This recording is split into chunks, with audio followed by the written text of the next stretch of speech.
Once upon a time in a quiet forest not too far from here, there was a very wise old owl. He was very wise, because he listened to the secrets the forest whispered in the moonlight. Now, this owl lived in the hollow of an ancient oak tree near a riverbank, and every night when the sun set and the moon climbed up into the velvet sky, he would swoop down from his tree and fly out hunting. One night as he was flying through the forest, looking for anything to eat, he saw a bunch of fireflies dancing in the trees. They were so busy flashing their pretty lights and having fun that you hadn't noticed the big gray owl gliding silently toward them. "Why do you glow so brightly every night?" the owl asked. "You make it hard for me to hunt in the dark." The owl wasn't being very nice.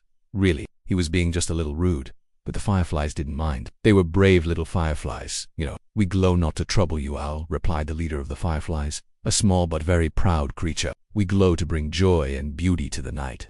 Our light is part of who we are. But you disturb the balance of the forest.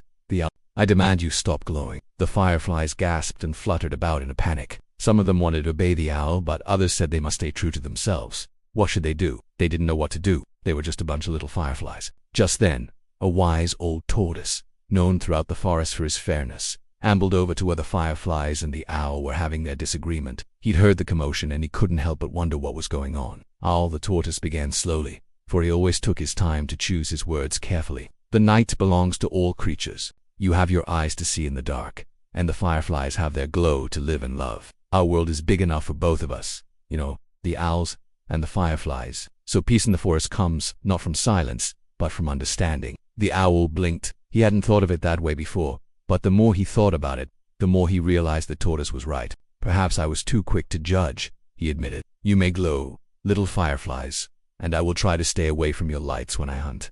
"Thank you, owl," the fireflies cried. And with that, harmony returned to the forest that night and every night after that. The owls still hunted at night, and the fireflies still danced in the trees, and they never bothered each other again. The end.